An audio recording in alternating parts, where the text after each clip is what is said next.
rarely do we speak about the film so much. We usually move on after a while. Do you think it's great that this movie is, engaging and polarizing audiences and journalists? Yeah, that's what we love about it. I mean, it's certainly something that creates conversation. It creates a reaction, which is good. That's exactly what we wanted to do.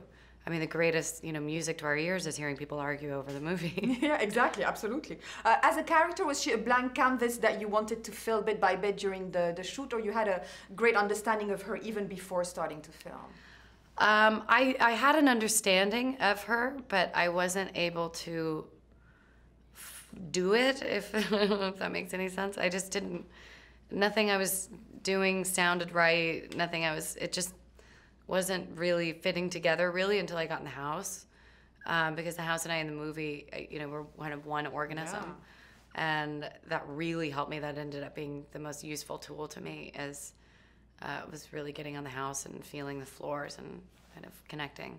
Yeah, the haunting feeling of this house is quite a character in itself in the film. Oh, absolutely. How much is important for you to work, very closely with your filmmakers in order to build characters that have that kind of complicated nature to them?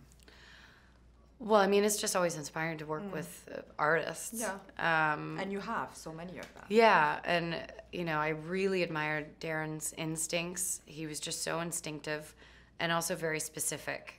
It's kind of scary when you're on a set with a director who you can tell they don't really know what they want or what they don't want. That's kind of terrifying because they're the captain of the ship. And you definitely don't have that with Darren. He knows exactly what he's saying, what he's doing. He knows what he wants from you. But he's also open to trying different things and open to a dialogue. So it was really kind of the perfect setting. The movie has a lot of messages, a lot of subtext, depending on who's watching and what our circumstances are. For you, what was the most resonant? The Mother Earth element, the relationships, so much to talk about. I mean, I grew up in a religious home, so the biblical themes and metaphors impressed me the most, just the way that they were so perfectly weaved into this really compelling narrative. But of course, I mean, the environment, I feel like, was the loudest. But also just kind of, it was a really bold statement to make. I feel like what he's saying about a creator and what he's saying about Mother Earth, I feel like his statements were just very bold. They were. Yeah. Do you feel movie after movie that you are kind of, building an array and a portfolio of characters that are so different that, each one of them is very memorable to you? Now I do. I kind of feel like this was the first time that I was forced backwards and to be vulnerable, which is just an area and a character that I haven't explored, even kind of certain parts of myself. So, yeah, now I feel like I've definitely, after adding this character in this movie, I've added to, I have more variety, I think. Oh, you have a lot of variety already. Is there something you would like to do that you feel you haven't done, like a goofy comedy or?